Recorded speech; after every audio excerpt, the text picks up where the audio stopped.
Lenore Blackwood's head snapped sideways with a crack that silenced the entire diner. 79 years old, barely 90 pounds.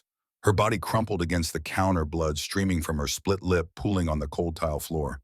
The impact had opened a gash above her left eye, crimson spreading like spilled wine.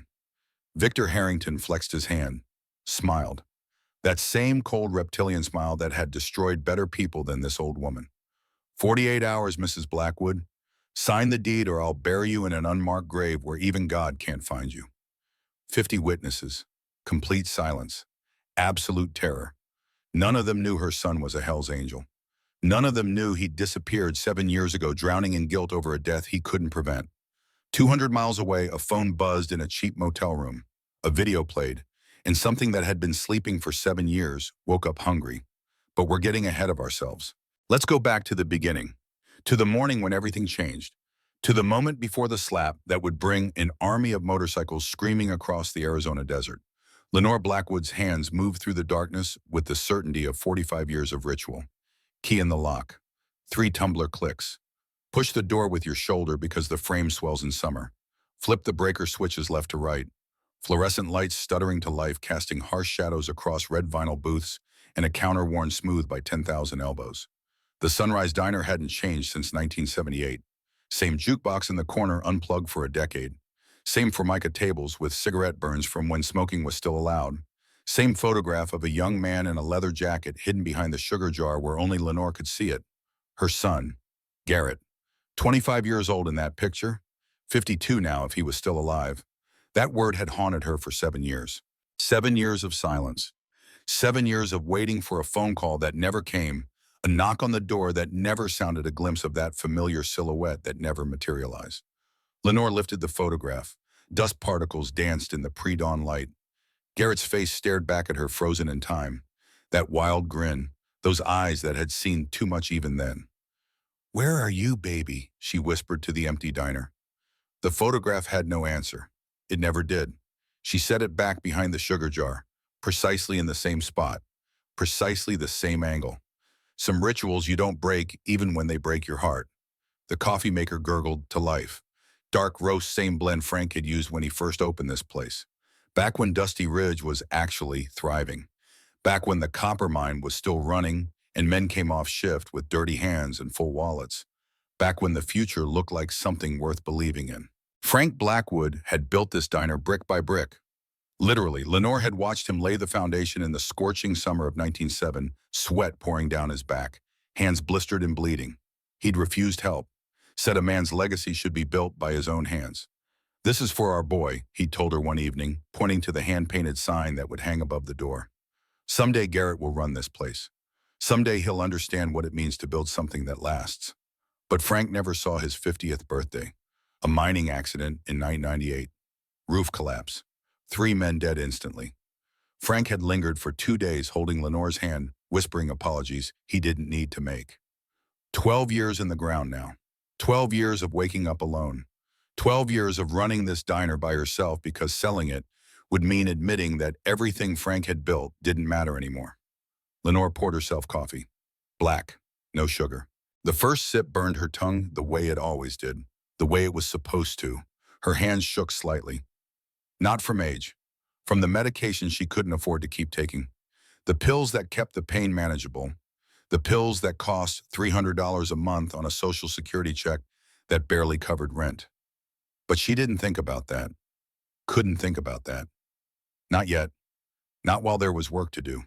She moved through the kitchen with practiced efficiency, cracking eggs into a steel bowl, whisking them until the yolks broke and blended, firing up the grill until the surface shimmered with heat, laying out strips of bacon in perfect parallel lines. Every movement was muscle memory. Every step was choreography she'd performed 10,000 times. This was her church. This was her prayer. This was the only thing she had left that made sense in a world that had stopped making sense a long time ago. Outside, the Arizona desert began to wake. Dawn crept over the horizon, turning the sky from black to purple to that particular shade of orange that only exists in the high desert. Saguaro cacti stood like sentinels in the distance. The highway stretched empty in both directions. Dusty Ridge, Arizona. Population 847. Down from 2 to 100 in the mining days. A town that was slowly dying one closed storefront at a time. But the Sunrise Diner still stood, still served breakfast, still kept the lights on. The bell above the door chimed at 6:15. Ivy Fletcher stumbled in, her 4-year-old daughter Chloe half asleep on her shoulder. Dark circles under Ivy's eyes, hair pulled back in a messy ponytail. The exhaustion that comes from being a 28-year-old single mother working 2 jobs and still barely making rent. "You're early again, Mrs. Blackwood." Lenore didn't look up from the grill. "Couldn't sleep." "You never sleep." That was true. Sleep had become something other people did. Something that required peace of mind, and Lenore Blackwood's mind hadn't been peaceful since the night Garrett walked out of her life. Ivy laid Chloe on the old cot in the back office, tucked a blanket around her small shoulders, kissed her forehead with a gentleness that made Lenore's chest ache. She remembered kissing Garrett like that, remembered thinking that as long as she loved him enough, nothing bad could ever happen. She'd been wrong about that. "Bad dreams again?" Lenore asked, watching Ivy emerge from the office. Ivy grabbed an apron, tied it with practiced efficiency. "Same nightmare, landlord showing up, eviction notice, Chloe and me sleeping in the car." "That's not going to happen, Theresa. You don't know that, Mrs. Blackwood. Rent went up again. 3rd time this year. I'm already 2 weeks behind." Lenore cracked another egg on the grill's edge. Perfect one-handed technique. "You'll make it work. You always do." "I don't know how much longer I can keep saying that." Ivy Hung had shown up at this diner 5 years ago. 5 months pregnant, no references, no experience, desperation written across every line of her face. Every other business in town had slammed doors in her face. Single mother, no father in the picture, no family to fall back on. Lenore hadn't asked a single question, just handed her an apron and said, "You start tomorrow, 6 a.m. Now Ivy was the best waitress Lenore had ever had. Fast, efficient, remembered every regular's order, never complained, never called in sick, even when she should have. "He's not coming back, Mrs. Blackwood." Ivy's voice was gentle, careful. "It's been 7 years." "I know." "Then why do you keep watching that road?" Lenore finally looked up. Her eyes were wet, though she'd swear it was just steam from the grill. "Because that's what mothers do, sweetheart. We wait, we hope. We refuse to believe that the worst thing we can imagine has already happened." The bell chimed again at 7:30. Henry Castellanos, owner of the hardware store 3 doors down. 62 years old, flannel shirt, work boots, hands calloused from a lifetime of honest labor. He slid onto his usual stool at the counter. Same stool he'd occupied every morning for 20 years. Lenore poured his coffee before he could ask. Black 2 sugars, pancakes, bacon, scrambled eggs. He never ordered anything else. "Morning, Nora." Only Henry still used her nickname. Everyone else had switched to Mrs. Blackwood after Frank died. Formal, respectful, distant. But Henry had been Frank's best friend, had helped him lay the foundation of this diner, had stood beside Lenore at the funeral, holding her up when her legs couldn't. Henry. He dumped sugar into his coffee, stirred it slowly, not looking at her. That meant bad news. Henry only avoided eye contact when he had to deliver bad news. "We need to talk." "I'm busy, Henry." "Town meeting last night. Harrington's making his move." Lenore's hand froze mid-pour. Coffee overflowed Henry's cup, spilling across the counter. She grabbed a rag, wiped it up with sharp, angry movements. "What kind of move?" Henry lowered his voice, even though the diner was mostly empty. Old habit from the mining days when the foremen were always listening. "Final offer. Everyone on this block either sells by Friday or faces consequences." "What kind of consequences?" "The Garcia family. Someone slashed their tires. All 4 cars. Same night they refused to sign." Lenore's jaw tightened. "That's illegal." "So is half of what Victor Harrington does, but he owns the sheriff, owns the mayor. Hell, he probably owns the judge too." "I'm not selling, Henry." "Nora, my husband built this place brick by brick. He died before he could see our 30th anniversary. But this diner," her voice cracked. She swallowed hard, forced the words out. "This is his legacy. I'm not handing it to some developer so he can build a casino." Henry shook his head slowly. "Frank would want you safe more than he'd want the diner standing. Frank would want me to fight." "Frank's dead, Nora, and if you're not careful, you will be too." The words hung in the air like smoke, heavy, suffocating. By 8:30, the diner was packed. Truckers stopping for breakfast on the long haul between Phoenix and Albuquerque. Ranchers grabbing coffee before heading out to check fence lines. A few tourists taking pictures of the vintage authenticity, like poverty, was some kind of aesthetic choice. Lenore moved through the chaos with the grace of long practice, refilling cups without being asked, remembering orders without writing them down, calling regulars by name. This was her gift. This was what she did. She made people feel seen, feel welcome, feel like they mattered. And in a world that increasingly made people feel invisible, that was worth something. It was 9:17 when the front door exploded open. Everyone froze. Victor Harrington walked in like he'd bought the place yesterday and was checking on his investment. Expensive suit tailored perfectly. Gold watch catching the fluorescent light. Italian leather shoes that cost more than most people in Dusty Ridge made in a month. The kind of confidence that comes from hurting people who can't fight back. Two men flanked him. Carl, ex-prison guard, did 3 years for assault before Harrington bailed him out. 6'4", 250 pounds of muscle, and barely suppressed violence. Dayton. Nobody knew his last name. Nobody asked. The scars on his knuckles told enough of his story.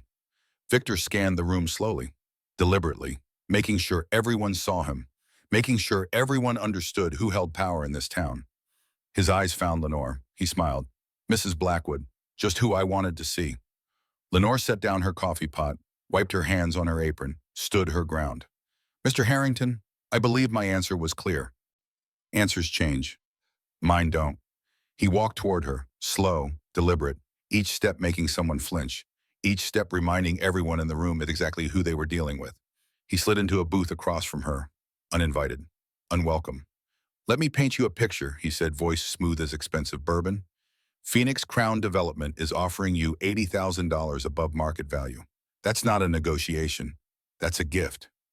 I don't want your gift. Everyone wants money, Mrs. Blackwood. I want to die in the place my husband built. That's worth more than anything you can offer. Victor leaned close. His breath reeked of last night's bourbon and this morning's cigarettes. Your husband's been rotting in the ground for 12 years. He doesn't care about this diner. He doesn't care about anything because dead men don't have opinions. The room went silent. Lenore's voice didn't waver. Get out. I'm not finished. Yes, you are. Victor Harrington had broken men twice his size. He'd made mayors cry, made police chiefs beg, made entire town councils vote against their own interests out of pure fear. But this 79-year-old woman looked at him like he was nothing, and something in him snapped. He stood, adjusted his jacket, that smile spreading across his face again, the smile that made people disappear. You know, I did some digging, interesting family. You've got Mrs. Blackwood. Lenore's face changed, just barely, just at enough. Dead husband, no siblings, one son. Every muscle in her body went rigid. Garrett Blackwood ran with the Hells Angels, big bad biker until he got a kid killed and ran away like a coward. Don't what? Tell the truth, Victor laughed.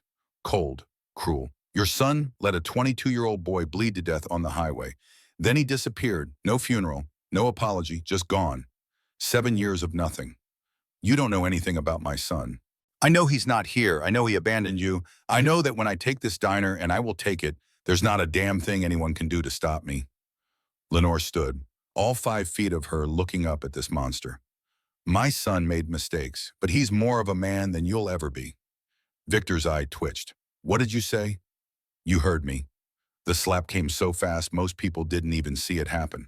One moment Lenore was standing. The next she was airborne. Her body hit the counter edge with a sickening crack.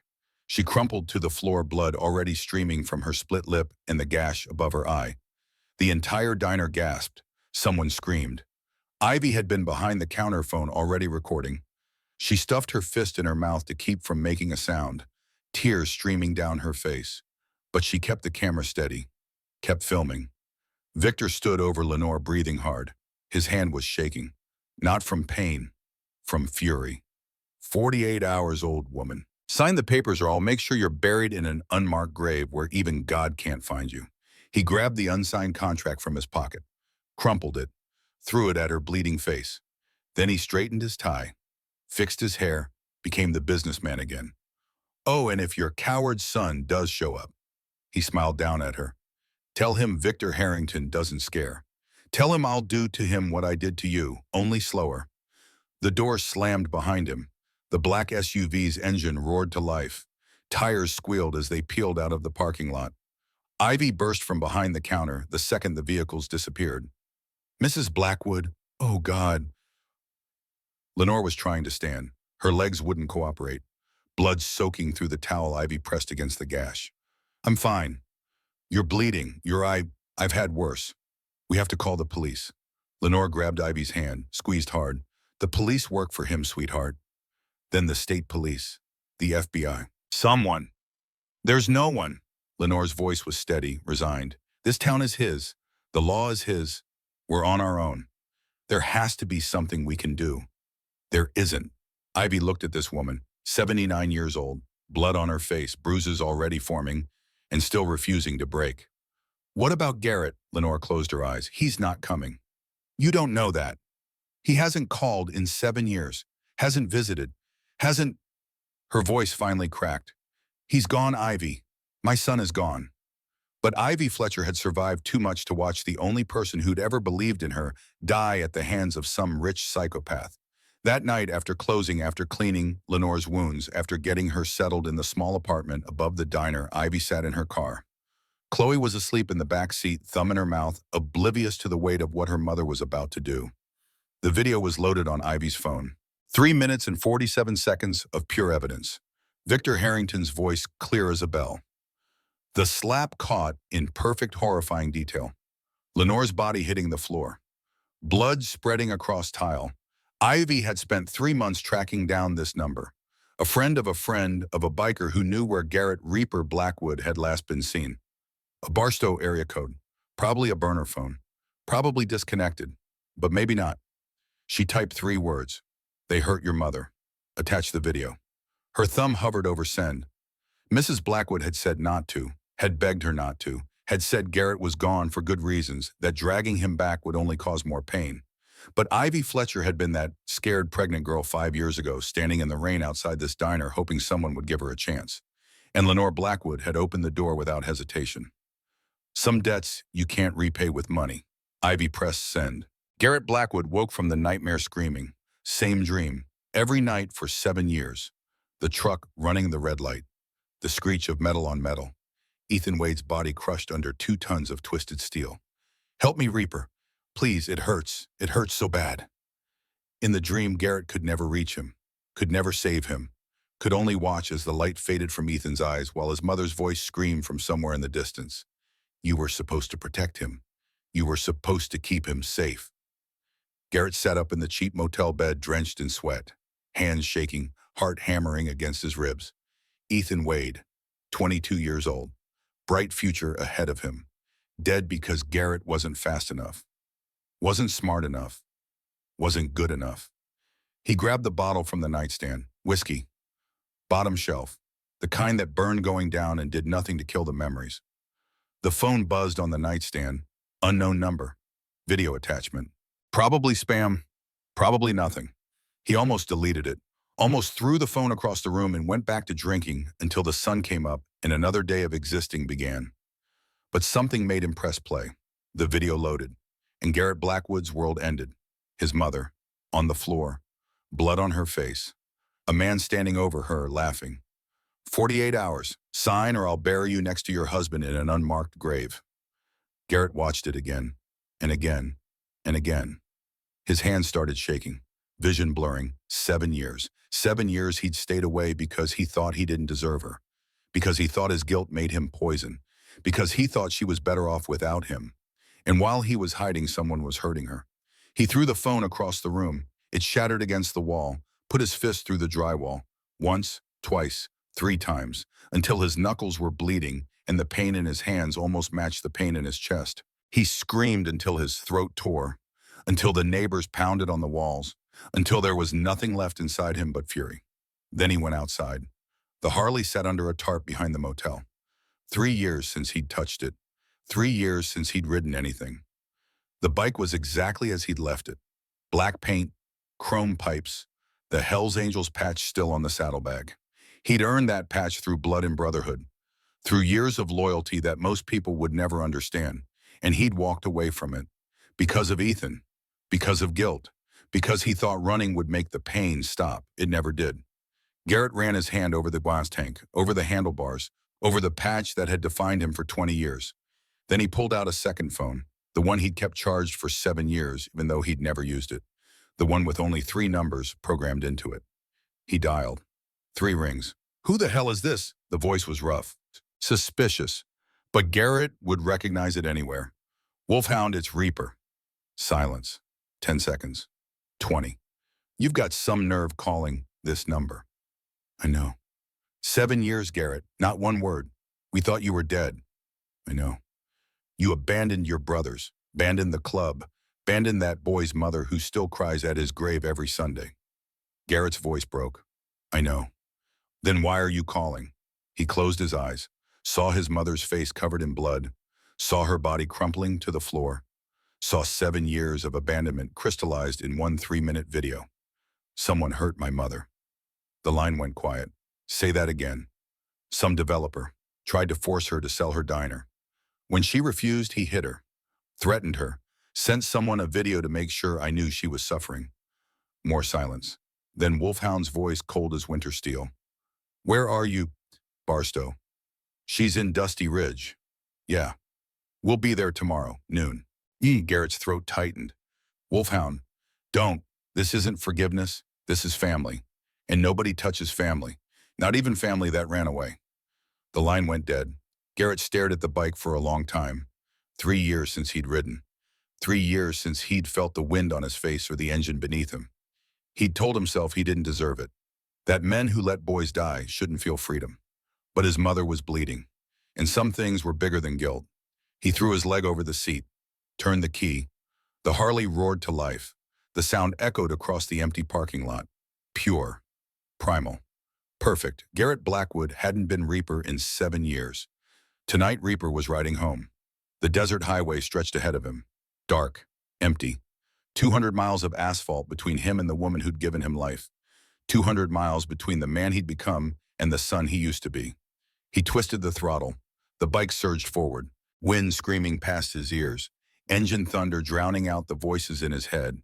And somewhere ahead, in a small town in Arizona, an old woman sat by her window at 2 a.m., ice on her split lip, bandage above her eye, watching the empty road like she'd done every night for 7 years, waiting for a sound she'd given up hope of ever hearing again.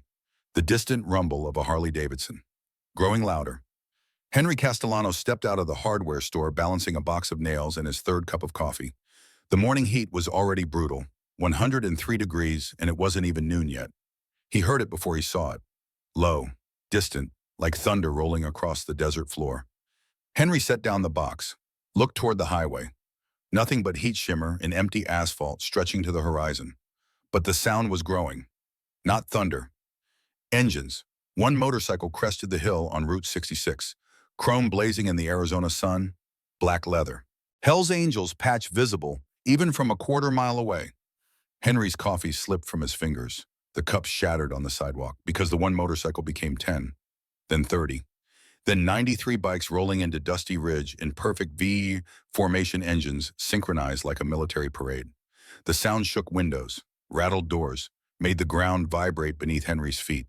People emerged from stores, from homes, from the post office and the bank and the empty lot where the movie theater used to be. Everyone staring, everyone frozen. The Hells Angels came to a stop in the middle of Main Street, engines cut simultaneously. Silence crashed down like a physical force.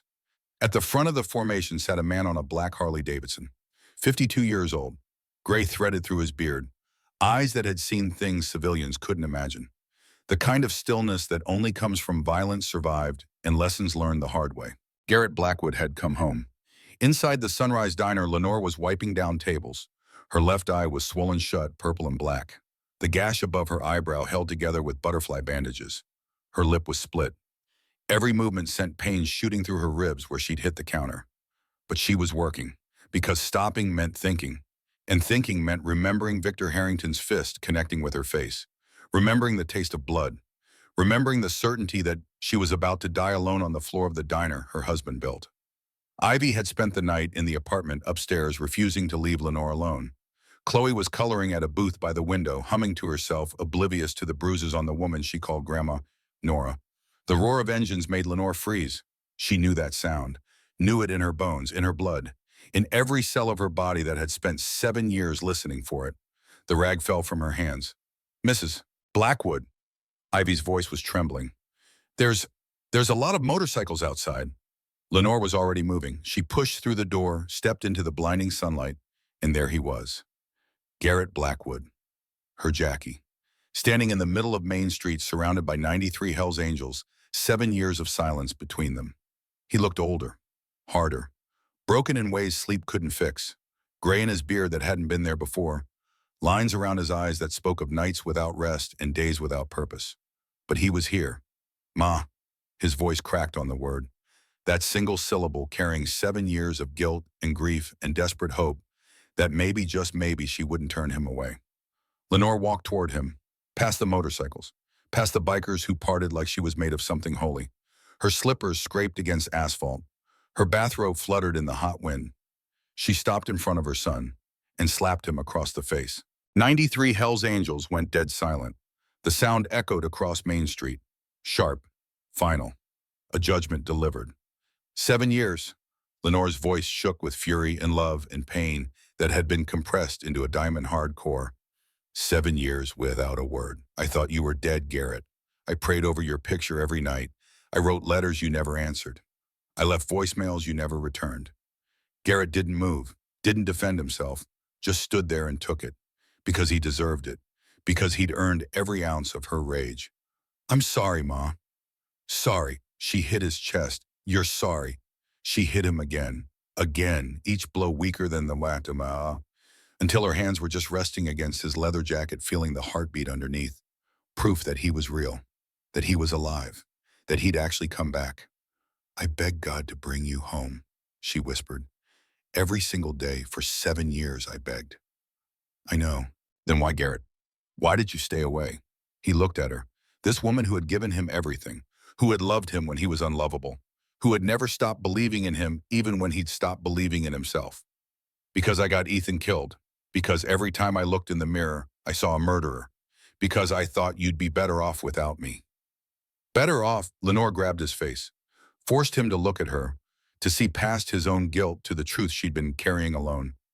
I lost your father to a mining accident. I almost lost you to that motorcycle life.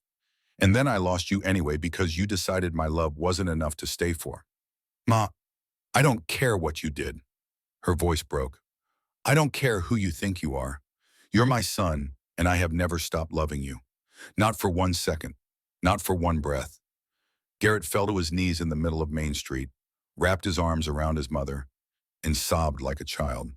Lenore held him, just held him while 93 Hells Angels stood guard around them, while the town of Dusty Ridge watched something they'd never expected to see. A prodigal son coming home. A mother's love refusing to diss even when everything else had. The man who climbed off his own bike was a different kind of intimidating. Colonel Nash Wolfhound Garrett, 62 years old, 6'2", 220 pounds of muscle that hadn't gone soft despite retirement. Silver hair cut military short, a scar running from his left temple to his jaw, courtesy of an IED outside Fallujah. Purple heart pinned to his vest. POWWMEA flag patch on his shoulder. Unit insignia from the 101st Airborne visible on his jacket. He approached Lenore with the careful respect of a man who understood exactly what strength looked like. Mrs. Blackwood, you must be the mother. Lenore wiped her eyes, straightened her spine. Even at 5 feet tall, with a face covered in bruises, she had the presence of someone who'd survived things that would have destroyed weaker people. And you must be Wolfhound. Garrett said you were the closest thing he had to a brother. He said the same about you, ma'am. Said you were the toughest woman he'd ever known. Wolfhound's voice was gravel and smoke. Looks like he was right. I don't feel very tough right now. Tough isn't about how you feel. It's about what you do when you're broken. He gestured toward the diner. Mind if we come inside? Got some things to explain before this town decides we're here to cause trouble. 10 minutes later, 93 Hells Angels were scattered across Main Street, some sitting on their bikes, some standing in groups, all of them watching, waiting. But the core group, Wolfhound Garrett and 5 other senior members, sat in the Sunrise Diner's biggest booth. Ivy poured coffee with shaking hands. Chloe had crawled into Garrett's lap without asking, recognizing something safe in this stranger with kind eyes. Wolfhound wrapped his scarred hands around the coffee cup. Mrs. Blackwood, I need you to understand something. We're not a gang. We're not criminals. We're Lily's Legacy Foundation, 501c3 nonprofit, been operating for 20 years. Lenore sat across from him, ice pack pressed to her swollen eye. I don't understand. I had a daughter once, Lily, prettiest little girl you ever saw, blonde hair, blue eyes, laugh that could light up a room. His voice went rough.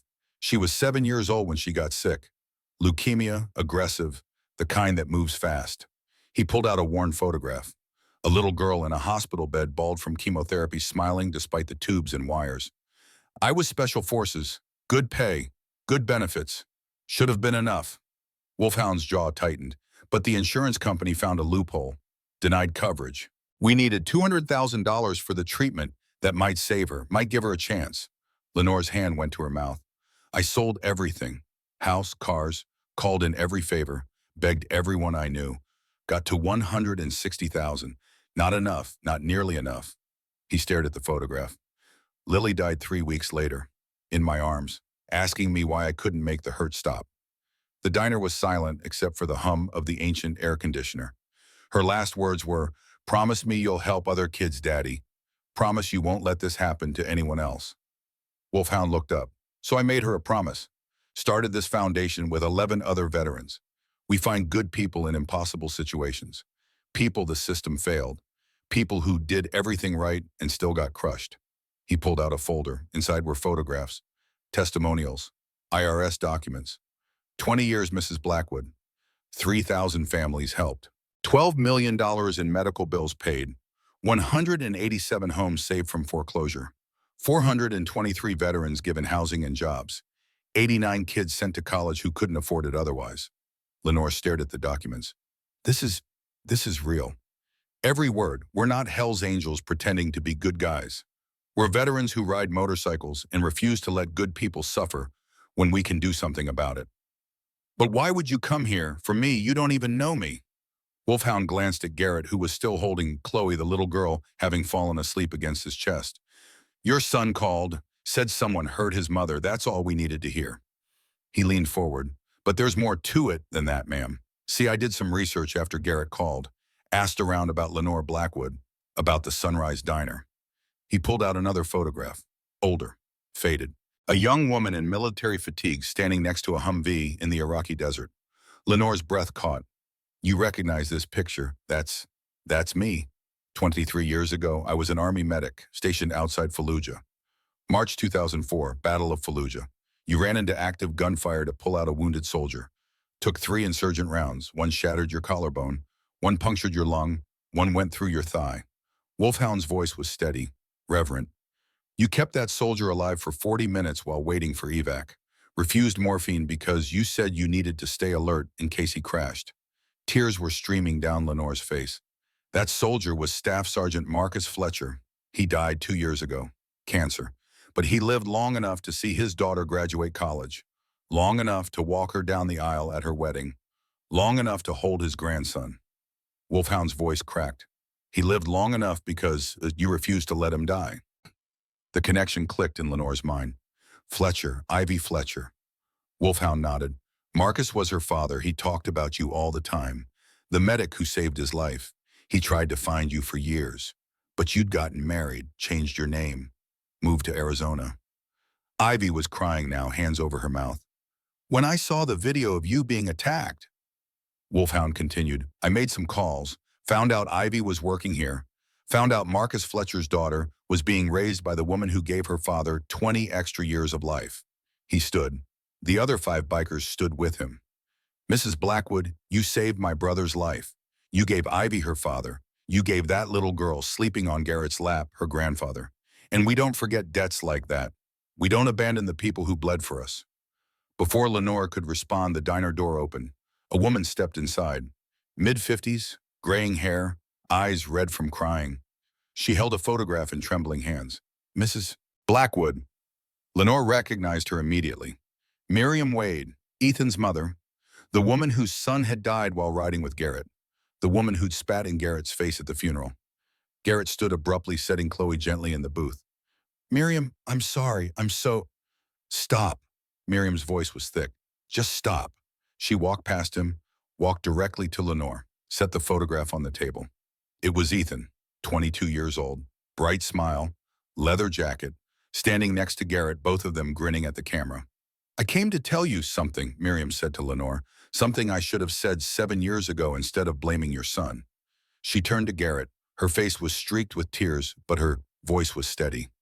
Ethan wrote me a letter 2 weeks before he died. I found it in his jacket pocket after the accident. I've been carrying it for 7 years, waiting for the right time to give it to you. She pulled an envelope from her purse, worn, stained, the paper soft from being handled too many times. Garrett took it with shaking hands. He loved you, Garrett. He looked up to you more than anyone in the world, and he forgave you before there was even anything to forgive. Garrett couldn't speak, couldn't breathe.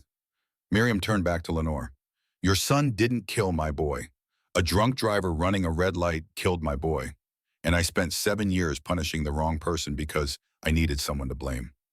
She reached out, took Lenore's bruised hands in hers. Thank you for raising a man worth following. Thank you for giving the world someone who cared enough about my son to carry guilt that wasn't his to carry. Outside, the sound of vehicles approaching. Multiple engines, the distinctive rumble of V8 trucks. Henry burst through the door. Nora, it's the sheriff, and he's got a lot of backup. Lenore stood, walked to the window. 6 sheriff's department vehicles, 2 state police cruisers, all parked in a semicircle around the bikers.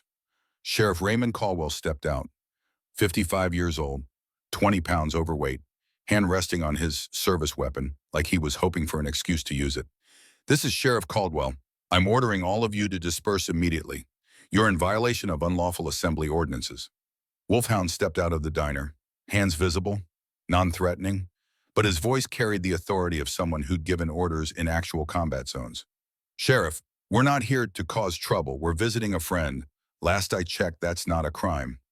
You're Hell's Angels. You're a known criminal organization. We're Lily's Legacy Foundation, 501c3 nonprofit, fully licensed, fully legitimate. I've got the IRS documentation if you'd like to see it.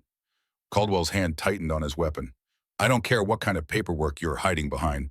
I want you gone, now. Can't do that, Sheriff. Then I'll arrest every last one of you for what? Wolfhound's voice was calm, cold. Parking legally on a public street, having a cup of coffee, visiting a woman who was assaulted yesterday by a man you haven't arrested. Caldwell's face went red. I don't know what you're talking about. No, Wolfhound pulled out his phone. Because I've got video evidence of Victor Harrington assaulting Mrs. Blackwood in her own diner.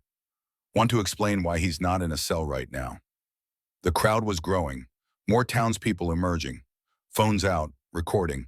Before Caldwell could respond, another voice cut through the tension. Raymond Joseph Caldwell. An old woman pushed through the crowd, 80 years old if she was a day, white hair pulled back in a severe bun, walking stick tapping against asphalt, eyes blazing with fury that made her look 20 years younger. Sheriff Caldwell went pale. Mom, what are you? Don't you mom me. Edith Caldwell planted herself between her son and the bikers. What exactly do you think you're doing? Ma'am, this is official police business. Official police business. She turned to face the crowd. How many of you saw what happened to Lenore Blackwood yesterday? Saw Victor Harrington hit her? Silence. People looked at the ground, at their shoes, anywhere but at Edith Caldwell's accusing stare. That's what I thought. 50 people watched a developer assault a 79-year-old woman, and not one of you called the police. Not one of you did anything. She spun back to her son. And you knew. Victor Harrington owns you, owns half this town, and you were going to let him get away with it. Mom, you don't understand. I understand perfectly. Edith's voice cracked. Your father was sheriff for 30 years. 30 years of protecting people, of standing up for what's right even when it was hard, even when it cost him. She pointed her walking stick at the Purple Heart on Wolfhound's vest. These men served their country. They bled for people they'd never met. And now they're here protecting one old woman because her own town won't. Tears streamed down her weathered face. Your father would be ashamed of you, Raymond, and I'm ashamed of you. The silence was absolute. Sheriff Caldwell stood frozen. 20 years of compromises, 20 years of looking the other way, 20 years of choosing the easy path over the right one. And his mother, the woman who'd raised him, to be better calling him out in front of everyone. He looked at Lenore, at the bruises on her face, at the evidence of his failure written across her body. Then he looked at Wolfhound, at the Purple Heart, at 93 men who'd dropped everything to defend a stranger. Something cracked in Raymond Caldwell's face. He turned to his deputies. "Stand down." "Sir." "I said stand down." His voice was hollow, defeated. "These men aren't breaking any laws." He walked back to his cruiser, sat in the driver's seat, and for the first time in 20 years, Raymond Caldwell put his face in his hands and cried. The crowd began to shift. One person stepped forward, then another, a woman in her 40s. "Mrs. Blackwood, these men, they paid for my son's heart transplant 3 years ago. We couldn't afford it. The insurance denied coverage. They gave us $80,000, no strings attached." An elderly man. "They saved my mother's house when the bank was foreclosing, paid off the mortgage, said they didn't want another veteran's widow losing her home." A teenager. "They gave me a full-ride scholarship.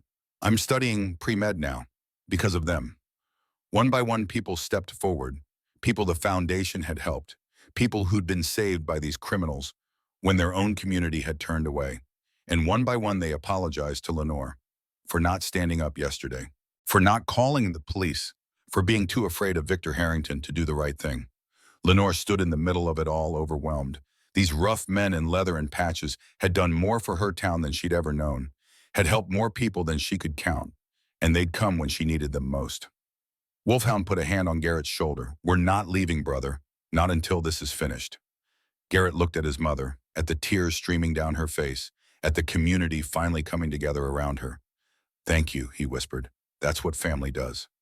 Inside the diner, after the crowd dispersed, after promises were made and plans discussed, Lenore found herself alone with Garrett in the back office. The same office where Frank used to do the books, where Garrett used to do his homework as a boy, where everything important in their small lives had always happened. "Ma, I need to ask you something." "Anything, baby." Garrett's voice was barely audible. "Why didn't you sell? You could have taken the money, moved somewhere safe, started over." Lenore sat down heavily. The adrenaline was fading, the pain was coming back, sharp, insistent. "Your father proposed to me in this diner. Did you know that?" Garrett shook his head. "We were 22, broke, scared. He got down on one knee right there by the jukebox and asked me to build a life with him." Her eyes went distant. "We poured everything into this place, every penny, every dream, every hope we had for the future." She looked at her son. "When your father died, I wanted to die too. I wanted to sell everything and disappear. But then I realized this diner isn't just a building. It's not just a business. It's him. It's every memory I have of him. Every laugh, every fight, every quiet morning drinking coffee together before the customers arrived." Her voice broke. "If I sell this diner, I lose the last piece of Frank I have left. And I won't do that. Not for Victor Harrington, not for anyone." Garrett reached across and took her hand. "I wish I'd been here, Ma, when Dad died, when you needed me. You were dealing with your own demons. That's not an excuse." "No, it's not." She squeezed his hand. "But you're here now. That's what matters." "There's something else." Garrett's voice changed, became careful.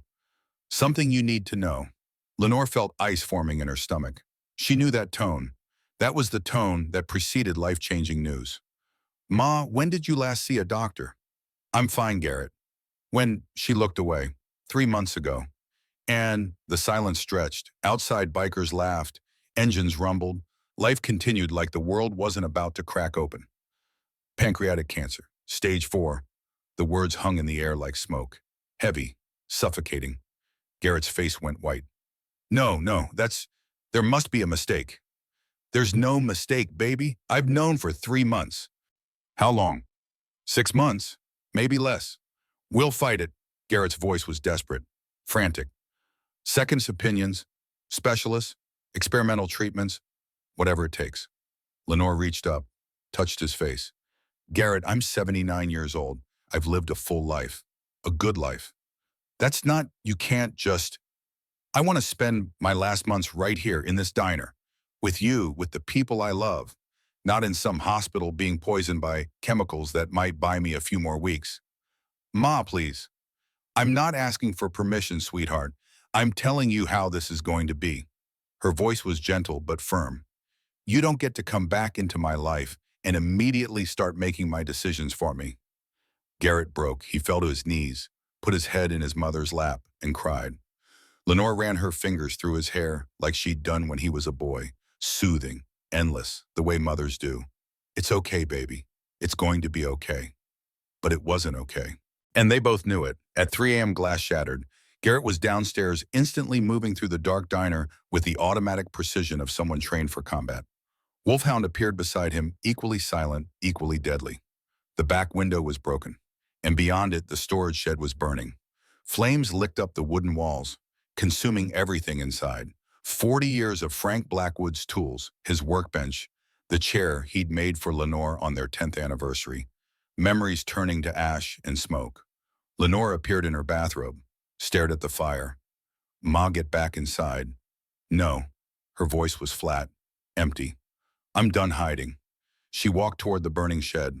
Garrett grabbed her arm. It's not safe. Nothing's safe anymore, Garrett. She pulled free, kept walking. She stood 10 feet from the flames, close enough to feel the heat, close enough to smell 40 years burning. Garrett stood beside her. We can rebuild. I'll get Dad's tools replaced. Things can be replaced, Garrett. Lenore's voice was steady, resigned. People can't. She watched the shed collapse, watched sparks spiral into the dark sky, watched everything tangible of Frank Blackwood disappear. And she didn't cry, because she'd learned something in 79 years, something that Victor Harrington would never understand. Love isn't stored in objects, it's stored in people, in memories, in the choices we make when everything else is burning down. The shed was gone by dawn, but Lenore Blackwood was still standing, and that was all that mattered. The Phoenix Crown Development headquarters sat dark and silent.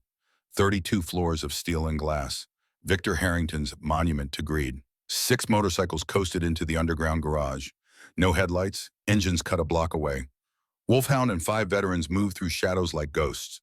These men had conducted nighttime operations in Fallujah. They knew how to be invisible.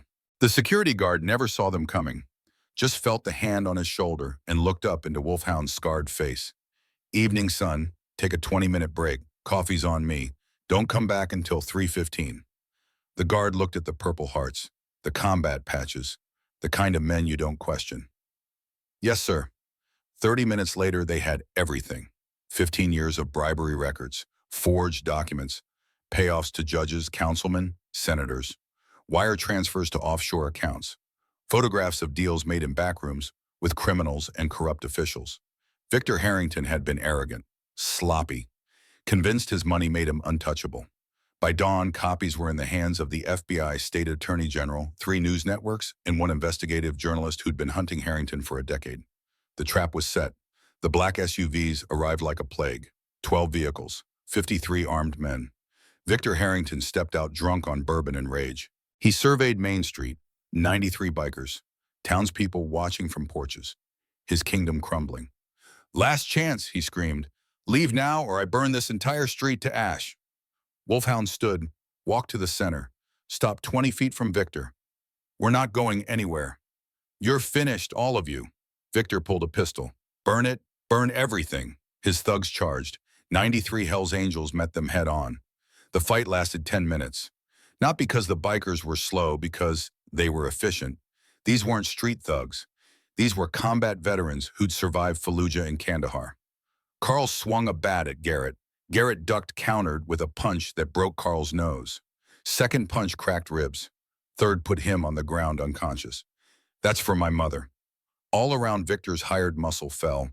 These weren't fighters. They were bullies who'd never faced real resistance. When confronted with men who'd survived actual combat, they broke. 10 minutes. 53 men running for their vehicles, bloody and beaten. But Victor Harrington didn't run. He stumbled through the chaos, pistol in hand, eyes wild with rage and bourbon, and the realization that his empire was crumbling. He made it to the diner's front door, kicked it open, disappeared inside. Garrett saw him go, started to follow.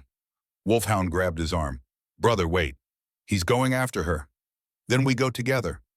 But Lenore was already inside, had been inside the whole time, waiting. The diner was dark, silent. Victor stumbled through, pistol raised, searching shadows. Lenore, he screamed, I know you're here. I'm right here, Mr. Harrington. Her voice came from the back booth, calm, steady. She was sitting exactly where she'd been sitting 4 days ago when he'd offered to buy her diner. Same booth, same calm expression, like she'd been waiting for him. Victor crossed the distance in 4 strides, aimed the pistol at her heart. You stupid old woman. You could have sold, could have walked away with money in your pocket and your face intact. But you had to be stubborn, had to make this difficult. I'm done being afraid of you. You should be afraid. Spittle flew from his lips. I'm about to kill you. I know. The simple acknowledgement seemed to deflate him slightly. He'd expected begging, crying, the fear he'd built his empire on. Instead, she just looked at him with something that might have been pity. Any last words? His finger tightened on the trigger. I forgive you. Victor froze. What? I forgive you, Mr. Harrington, for hitting me, for threatening me, for burning my husband's tools, for all of it. You're insane. No, I'm free. Lenore's voice was gentle, patient, like she was explaining something to a child. Forgiveness isn't about you. It's about me. I won't die with hate in my heart. I won't give you that power. Shut up. The gun was shaking now. You could have been different, you know. You could have built something real, something that mattered. Instead, you chose fear. You chose cruelty. You chose to hurt people because it made you feel powerful. I said, shut up. And now you're standing in a diner at midnight pointing a gun at a grandmother and calling it victory. Lenore stood slowly, carefully. Is this really how you want your story to end? Victor's face crumpled. The gun wavered. Your parents, your friends, your partners. Where are they now, Mr. Harrington? Where are the people who love you? They're gone. They're all of them because you pushed them away, because you thought power was more important than love, because you chose to be alone. Tears were streaming down Victor's face now, snot running from his nose. The veneer of the powerful developer completely stripped away, leaving only a broken man who traded everything that mattered for things that didn't. I didn't mean I never wanted. I know.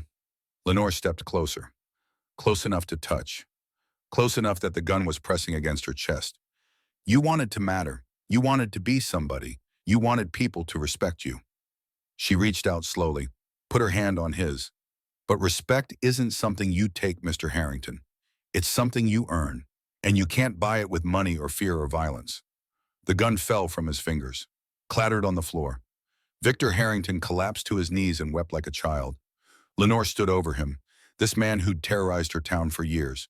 This man who'd hit her, threatened her, tried to destroy everything she loved. And she felt nothing but sadness for how small he'd made himself. The door burst open. State police, FBI, badges and guns and authority. They found Victor Harrington on his knees confessing everything. Every bribe, every forged document, every threat. The words pouring out of him like poison finally being purged. An FBI agent approached Lenore. Ma'am, are you hurt? No, officer, I'm fine. This man had a gun on you. He did, but he dropped it. She looked down at Victor. He's just a scared, lonely man who made bad choices, and now he's going to face the consequences. They cuffed him, read him his rights, led him out of the diner he'd tried so hard to steal. Victor looked back once, met Lenore's eyes. I'm sorry, he whispered. I know. I hope you find peace, Mr. Harrington. Then he was gone. Garrett rushed in Wolfhound right behind him. Ma, did he? I'm fine, baby. Lenore's legs suddenly felt weak. I'm fine. She wasn't fine. The adrenaline was crashing. The reality of what had just happened was setting in. She'd been seconds away from death. Seconds away from a bullet ending everything. Garrett caught her as she collapsed, held her while she finally let herself cry. Not from fear.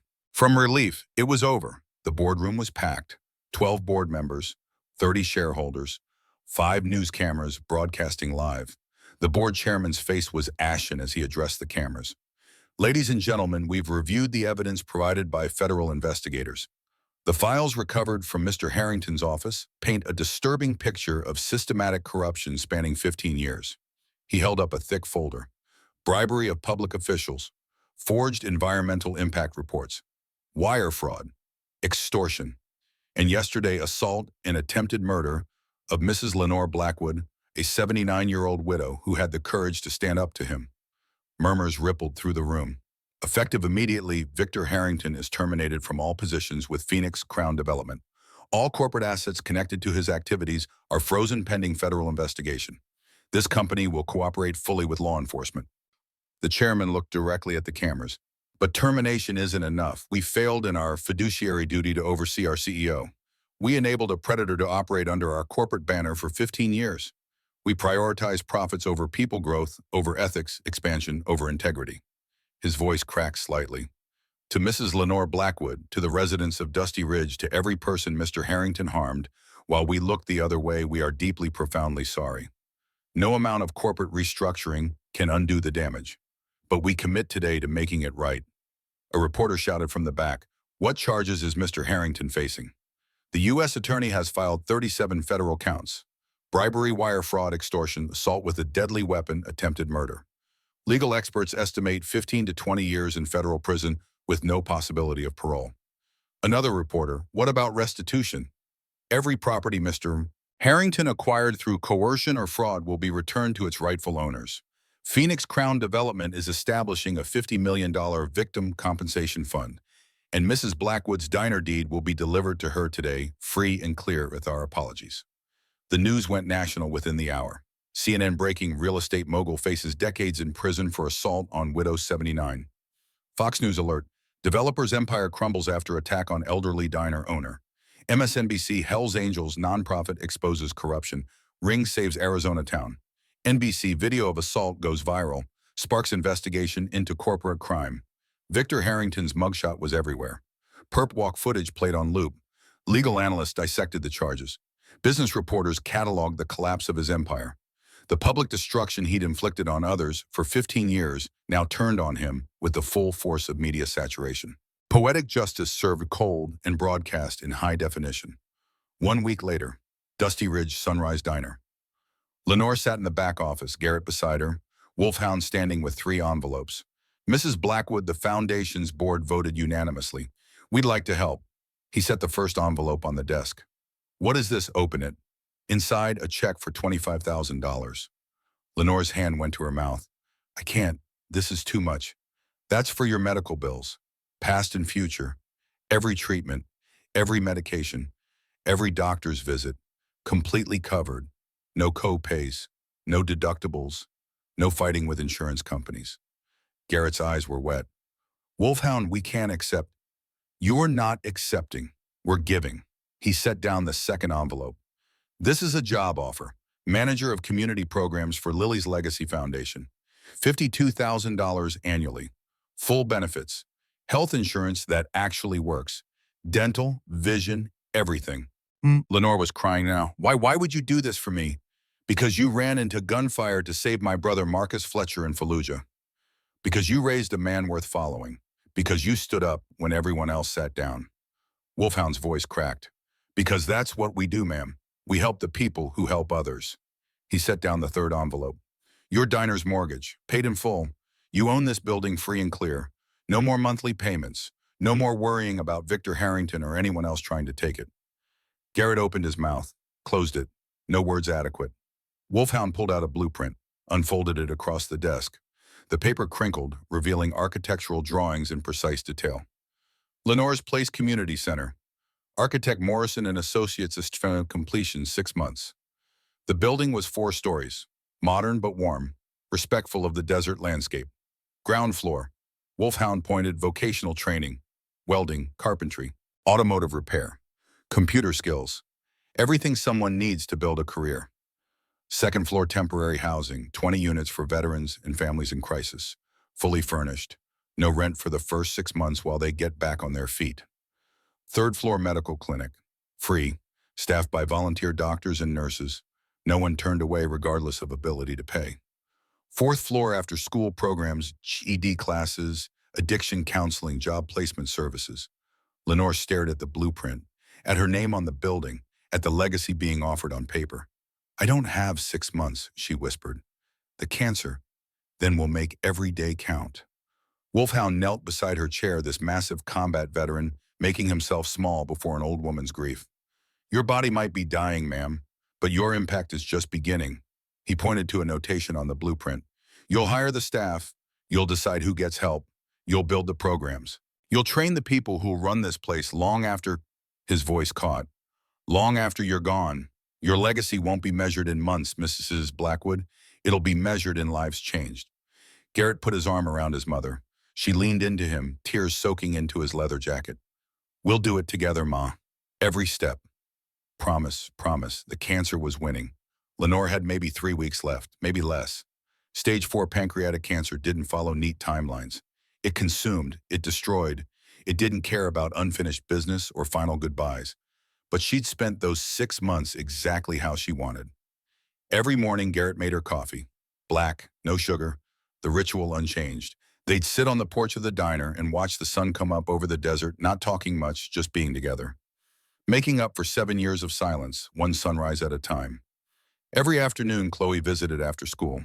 Would climb into Grandma Nora's lap carefully now because Grandma Nora was fragile and tell her about her day. About her teacher, Mrs. Rodriguez. About her best friend, Sophie. About the classroom goldfish that she was absolutely certain understood English and was possibly a secret agent. Lenore lived for those visits, for that little girl's laugh that made the pain recede if only for an hour. Every evening, Ivy would close the diner and the four of them would have dinner together. Garrett, Ivy, Chloe, Lenore, a family that had formed not from blood, but from choice, from showing up, from staying when leaving would have been easier. Every Tuesday, Miriam Wade visited, brought flowers, sat with Lenore and told stories about Ethan, about the boy he'd been, the man he'd been becoming, the dreams he'd had. And slowly, story by story, memory by memory, Garrett's guilt began to heal. Not disappear guilt like that never fully disappears, but transform into something bearable. Something that didn't feel like drowning. One Tuesday afternoon, Miriam brought the letter, the one Ethan had written 2 weeks before he died.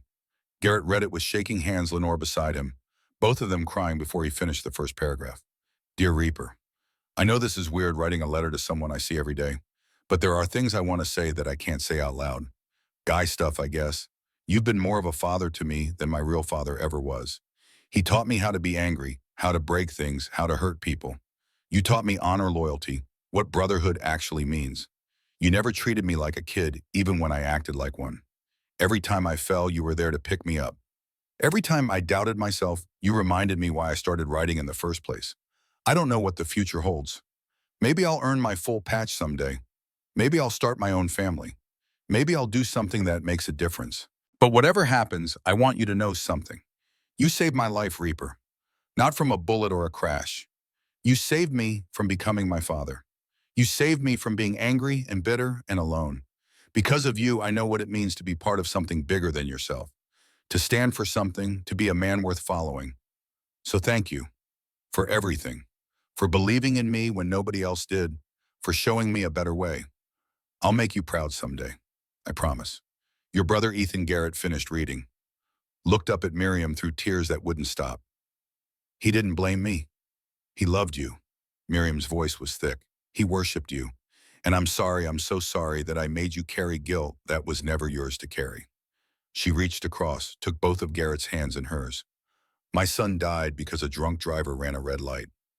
Not because of you, not because you failed.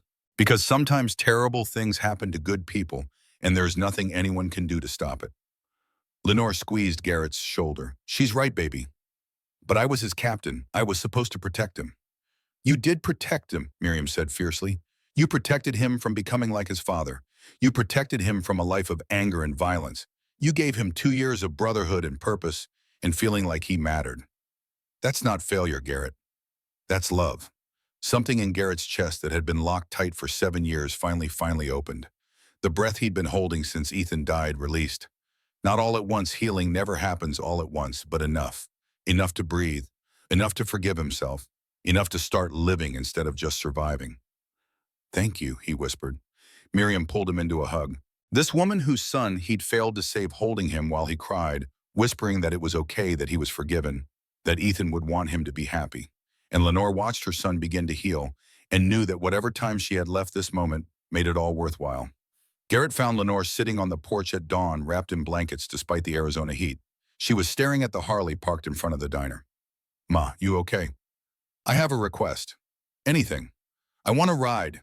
Garrett blinked. What? Your motorcycle. I want to ride it with you.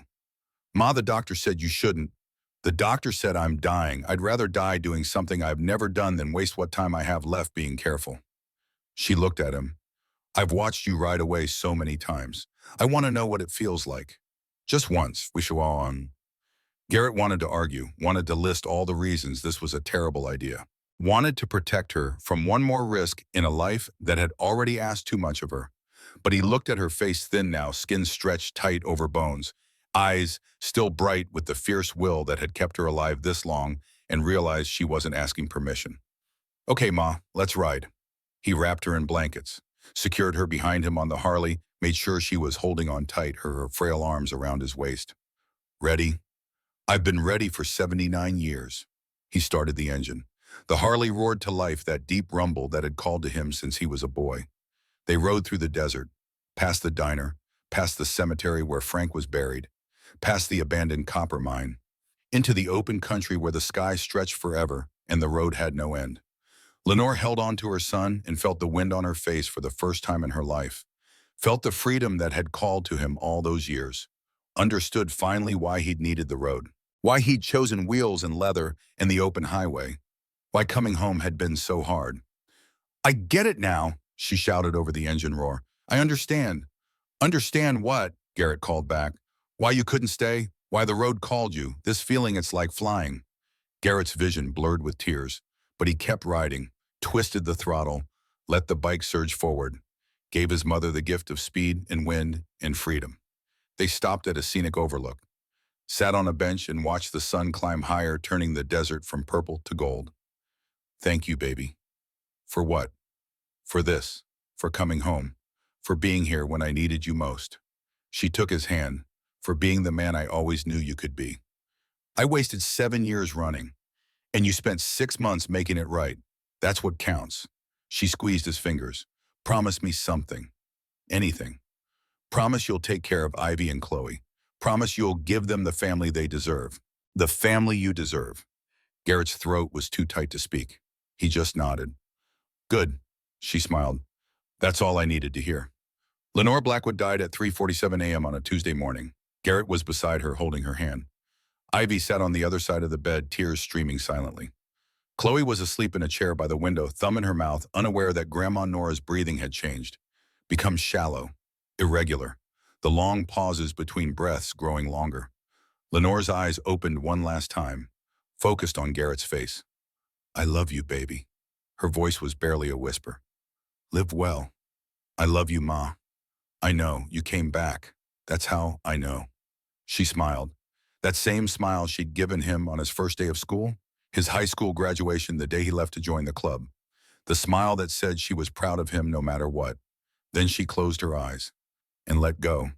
The machine beside the bed let out a long, steady tone. A nurse appeared, checked for a pulse, noted the time. 3:47 a.m. Garrett didn't move, didn't let go of her hand, just sat there holding on to his mother, while Ivy cried and Chloe slept, and the world kept turning like nothing had changed. Even though everything had. 500 people packed the small church in Dusty Ridge. Bikers in leather filled the back pews. Veterans with Purple Hearts and unit patches stood at attention along the walls. Townspeople who'd known Lenore for decades sat weeping in the middle rows. And in the front, Garrett stood at the pulpit, looking out at the sea of faces, trying to find words adequate for a woman who'd given him everything. My mother used to say that angels don't always have wings. His voice cracked. He paused, breathed, continued. Sometimes they wear aprons. Sometimes they have coffee pots. Sometimes they ride motorcycles. A ripple of laughter through tears.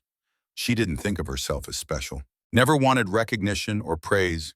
She just wanted to serve, to love, to make people feel seen. He gripped the sides of the pulpit. I spent 7 years running from this town, running from my mother, running from myself because I thought I didn't deserve her love. And she never stopped waiting, never stopped believing I'd come home. His vision blurred. He wiped his eyes roughly. I'm home now, Ma. I'm finally home. And I promise on everything I am and everything I'll become that I will spend the rest of my life being worthy of your love. He looked at the photograph on the altar.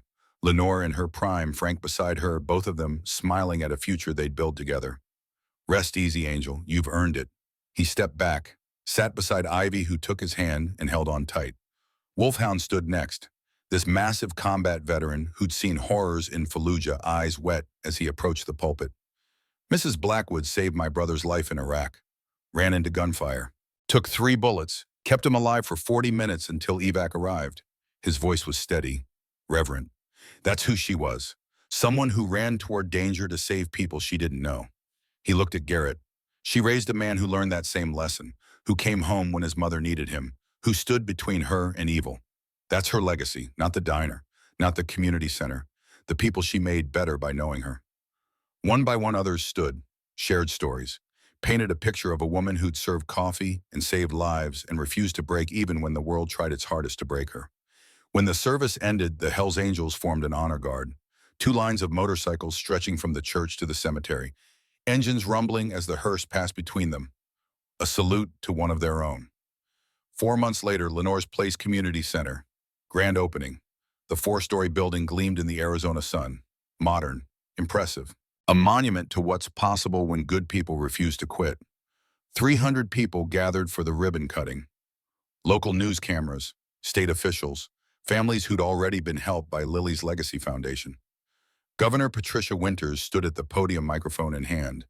Today, we're not just opening a building. We're honoring a woman who showed us what courage looks like. She gestured to the banner hanging above the entrance, Lenore's Place, where angels gather. Lenore Blackwood was assaulted by a powerful developer who thought money made him untouchable.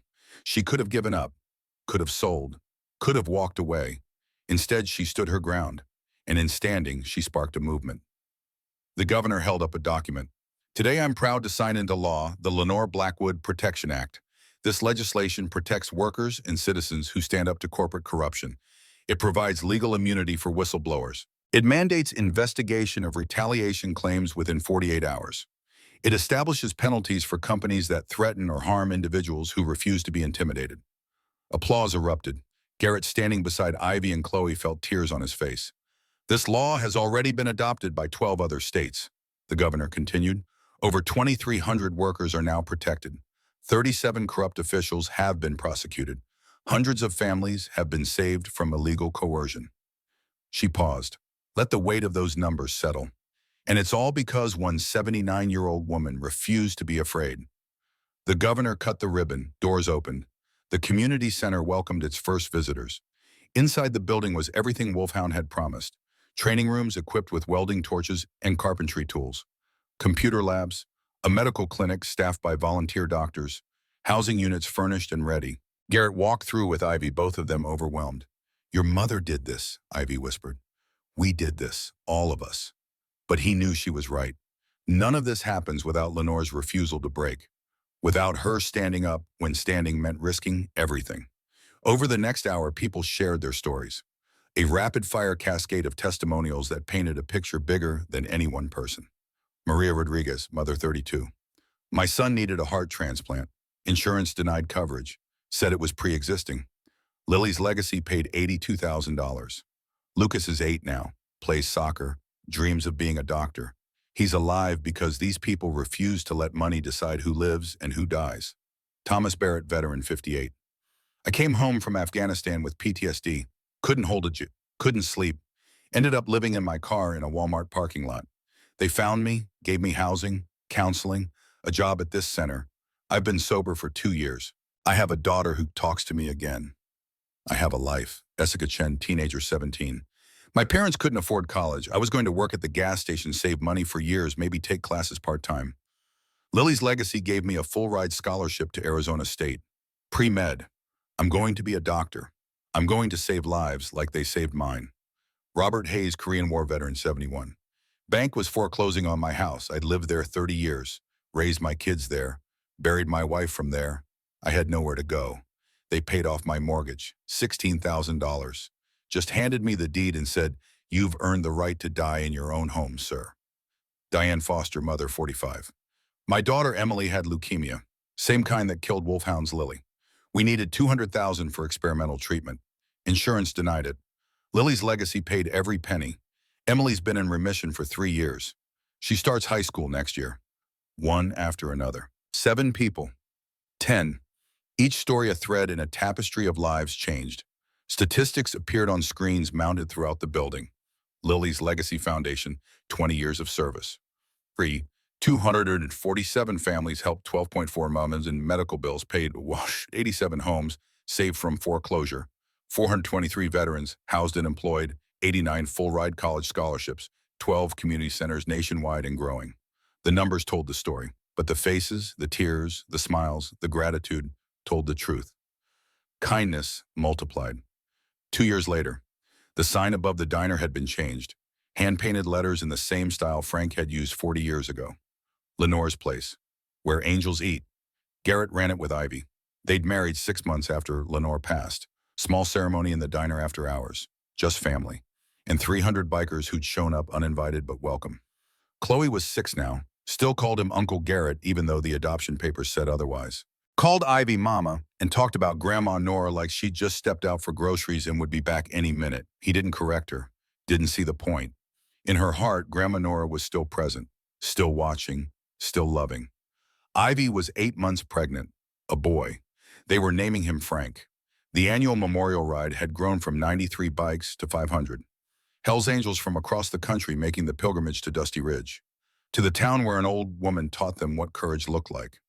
Garrett stood on the diner steps watching them arrive, wave after wave of chrome and leather and the thunder of engines that never got old.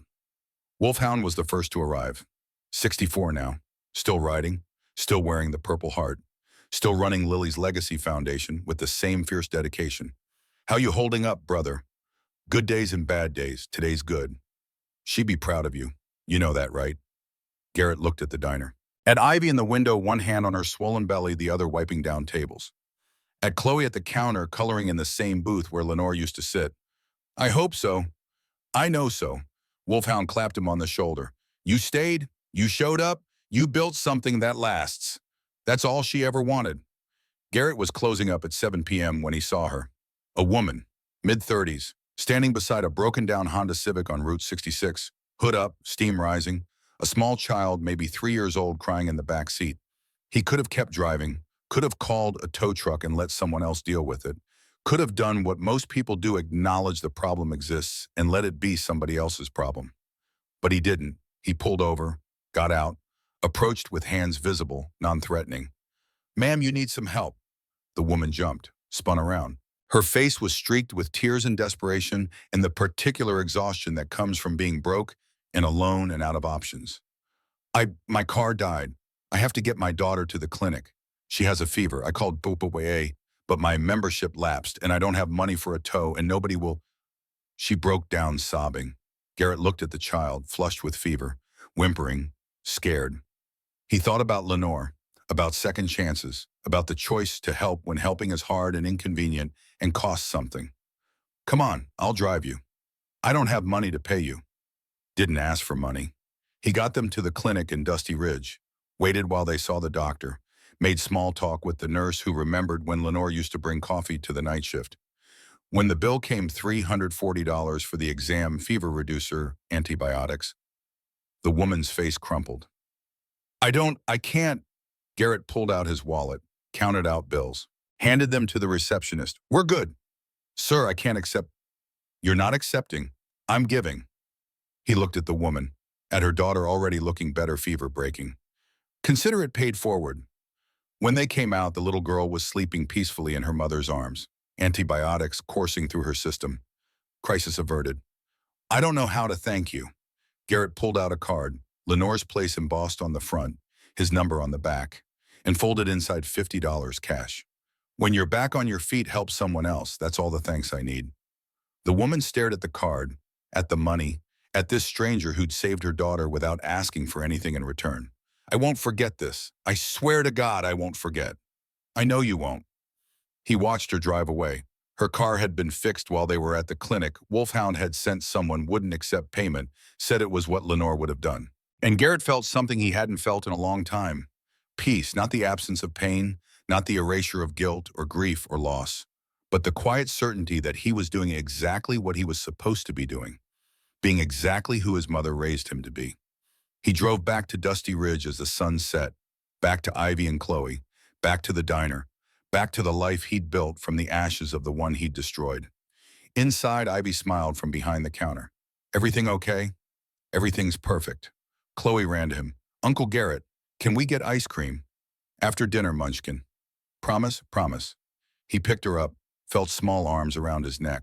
felt the weight of a future that mattered more than any past he could change. Outside, the desert stretched toward the horizon, the same desert Lenore had looked at for 45 years. The same sky, the same stars beginning to emerge.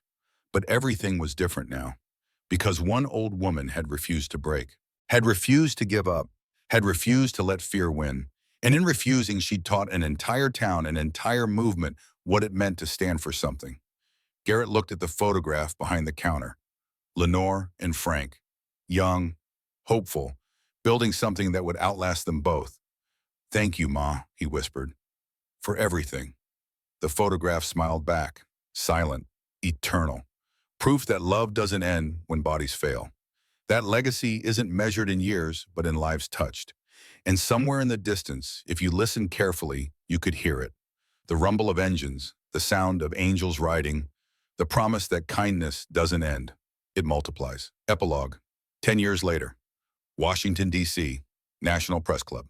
Garrett Blackwood stood at a podium facing 200 journalists. 52 years old when this all started. 62 now.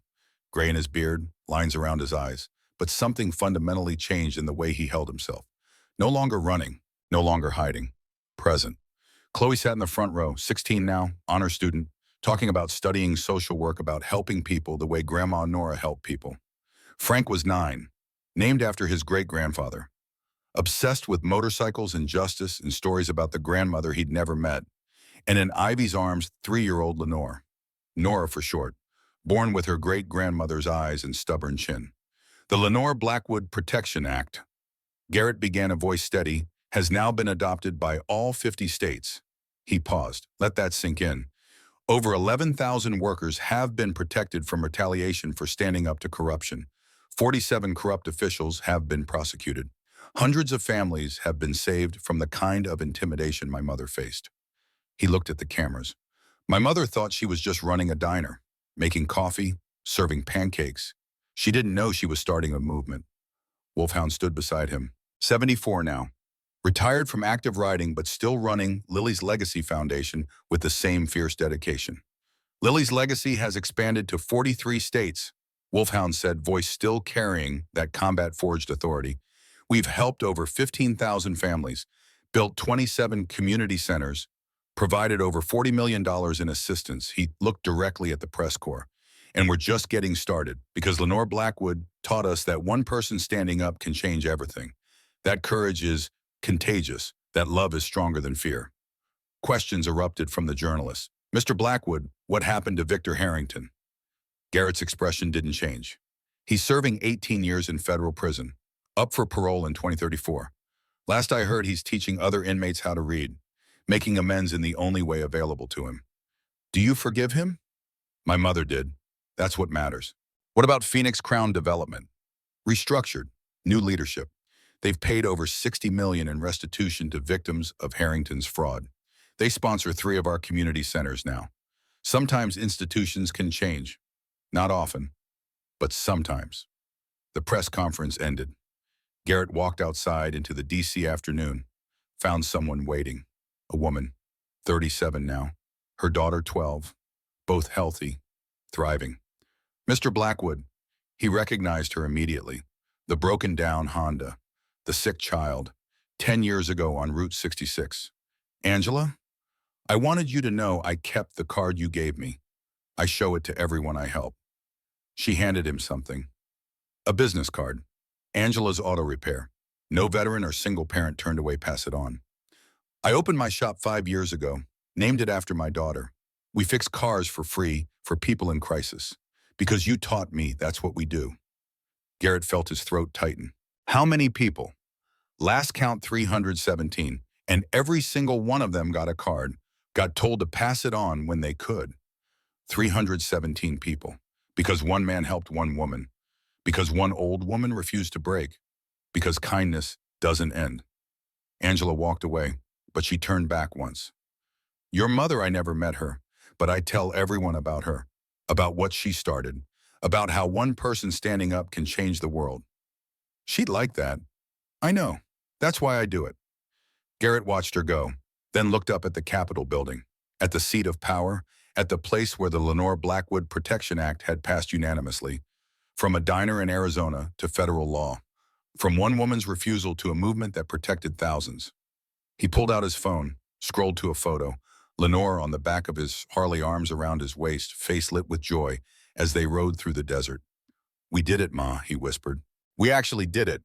His phone buzzed. A text from Ivy. "Frank wants to know if you'll teach him to ride when he's older." "I said to ask you." Garrett smiled. Typed back. "Tell him yes. But first he has to learn what the bike really means. It's not about speed or rebellion. It's about freedom. About choosing to show up. About being there for people who need you. Just like Grandma Nora taught us." He put his phone away. Started walking toward the memorial where they'd be dedicating a plaque later today. "In honor of Lenore Blackwood, who taught us that angels don't always have wings. Sometimes they wear aprons. Sometimes they ride motorcycles, and sometimes they refuse to brake." Behind him in the distance, the sound of a single motorcycle engine. Not Wolfhound, not any of the angels. Just someone riding through D.C., going somewhere, the rumble echoing off marble and stone. And Garrett smiled, because angels are always riding, always watching, always reminding us that kindness doesn't end, it multiplies.